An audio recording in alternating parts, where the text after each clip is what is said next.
This story is based on a day of events which happened to me. The Foundry and the Fire-Faced Man, inspired by true events.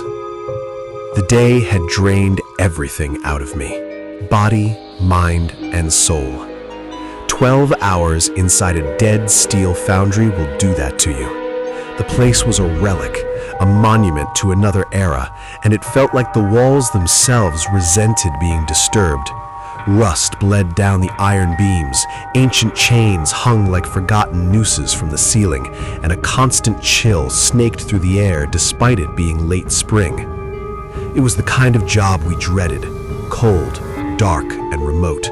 No phone signal in half the building, no real lighting, just three of us working with our own tools and torches, me, Harry, and Ethan. We were the only ones assigned to the site. By the time I slumped down on a stack of insulation rolls to eat my dinner, I felt like I could close my eyes and never wake up again. That's when I heard it. "Connor!" A voice from below, loud, urgent. Harry's voice, no doubt in my mind. I stood up, dusting off my high-vis, and leaned over the metal railing of the mezzanine. "Harry?" I called back. No response. I waited, frowning. The foundry's lower level stretched out like a cavern, barely touched by the dying daylight leaking through cracked windows. It must have been over 100 meters long, a mess of rusting steel, forgotten machines, and shadows that never seemed to move. "Harry!" I shouted again, my voice bouncing back at me. Still nothing. I decided to check. Maybe something had happened.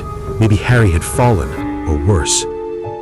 I made my way down the metal stairs, every step groaning beneath me. As my boots hit the concrete floor, I saw it. A figure. At the far end, half-lit, human-shaped. Too far to make out details, but definitely standing, definitely watching.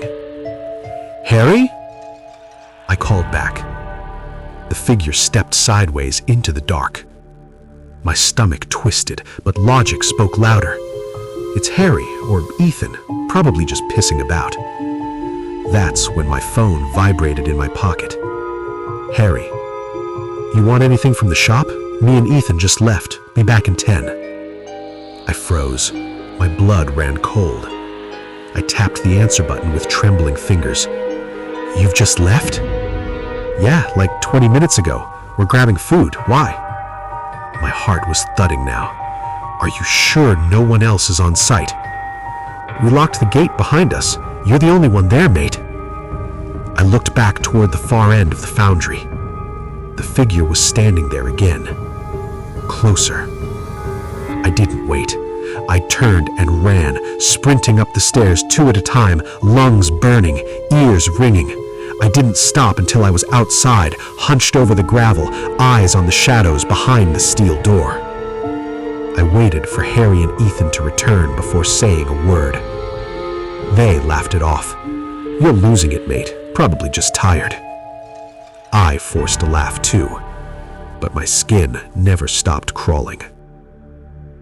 That night, after a hot shower and a late dinner, things began to feel normal again. I laid in bed, in the room I shared with my 2 brothers. My sister slept across the hall. Everyone was home. The house felt safe. I threw on a bit of YouTube to wind down, then closed my eyes. Just for a second. When I opened them, I was still in bed, still looking at the ceiling, but the color had drained from the world. Everything was black and white, silent, as if time itself had been paused. I tried to move. Nothing. Panic flared in my chest. My heart thudded. I tried to call out to my brothers, to my mom, to anyone, but my lips wouldn't part. My body was frozen, paralyzed, and I knew this wasn't just a dream. A chill breeze swept across my face, though the windows were shut. Goosebumps prickled my arms. That's when I noticed the light. A bright, sharp glow cutting through the thin crack between my wardrobe and the door. It didn't flicker like a bulb. It didn't stretch or scatter like normal light. It simply existed, like a blade. Then the thing stepped out from behind the wardrobe. It didn't walk. It shifted. Its limbs were wrong, too long, too bent, and its body was void of light, a living shadow. It absorbed the black and white around it, becoming a hole in the world itself. But its face, if you could call it that, was fire. Not a comforting glow. It was white-hot agony, a violent flame as if someone had ripped the sun from the sky and jammed it into a human skull. But the light didn't illuminate the room. It just burned. My eyes locked on it. I couldn't move, couldn't look away. It grew bigger and bigger, not by moving, but by being, expanding, devouring the space between us. Then came the scream. In my left ear, right beside my face, a scream tore through the silence. "Help me, Connor, help!" My sister's voice, blood-curdling, raw, like she was being ripped apart. She screamed my name over and over again, each word full of horror and pain and panic. She was dying. I could hear it, could feel it. I tried to scream back. Nothing. I sobbed, but no tears came. I prayed, bargained, begged. The fire-faced figure stared through me and grew until the light consumed everything. Then, darkness. A blink. I sat up in bed, drenched in sweat. My body shook violently. I screamed out for my mother, sobbing like a terrified child. My brother stirred. My mom came running. I told them everything, every terrifying second of it. They listened. They believed me, but they didn't understand. My sister? Safe. Asleep. Everyone else? Fine. But I wasn't. The sleep paralysis returned a few more times over the following months. Short, shallow. The visions stopped. The entity never came back. But I never went back to that foundry. And I never forgot the fire-faced man. Now, over 2 years later, the memory is etched into the corners of my mind like ash on stone. Most days I don't think about it. Life moves on. But sometimes, when I'm exhausted, when I'm back on the tools, alone in the dark, I wonder, was it just sleep paralysis? Or did something follow me out of that building? And more importantly, did it ever leave?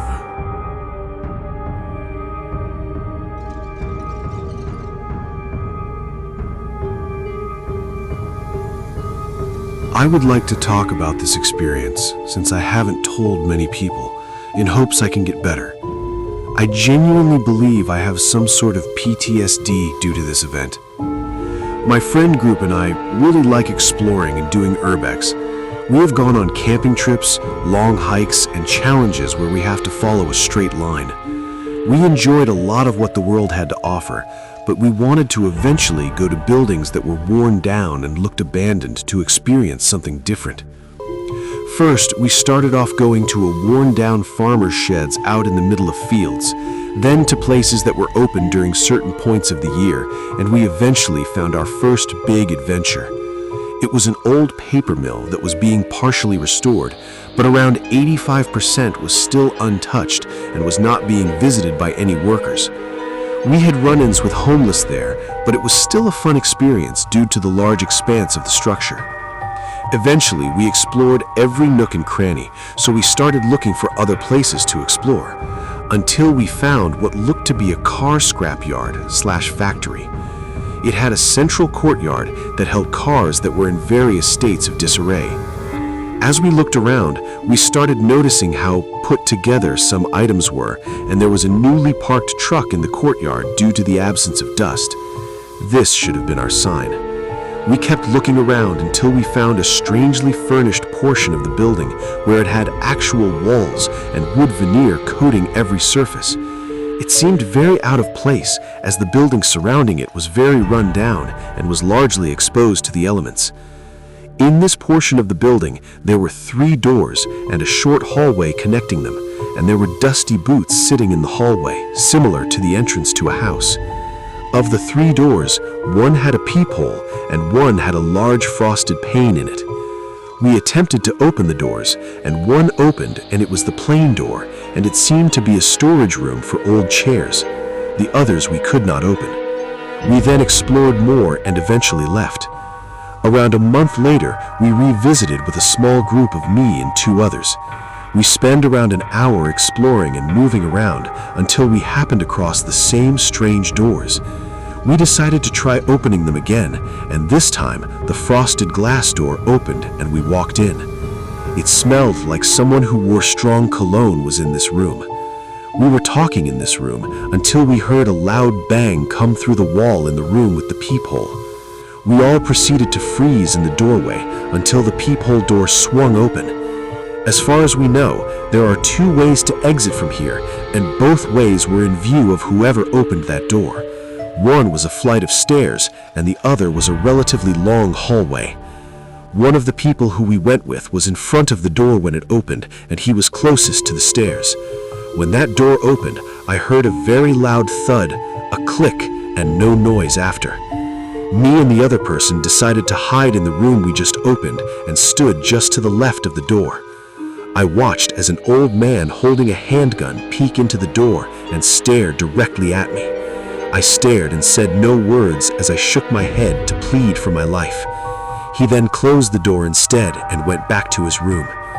Seeing this opportunity, we decided to escape, and somehow the room we were in had a second door in the back which we used. But we were not clear yet, as this main room was open and had a central walkway, making it impossible to visually sneak away. As we were making it for an exit, we saw the old man come from out of the hallway with a shotgun. Thanks to the old construction, steps were unpredictable and we made a lot of noise while still in sight, but he went the opposite way from us for some reason. As we eventually escaped the building, I had assumed the other person had died or been knocked out when they fell down the stairs, as there was no noises to be heard. We eventually made our way to the parking lot when we had discovered he had also thankfully made it out. We should have kept moving because we heard a bullet pass nearby and a shotgun. It was a smaller caliber, probably a .22 LR, but we ran and drove away. This building was also in a city, so when we were at the parking lot, we were on a completely different property. I assume he was just scaring us away, but I genuinely thought someone died and I was going to too. When recounting the story, especially now when it was over a year ago, makes my heart race and I get tunnel vision. Ever since, I have never done urbex.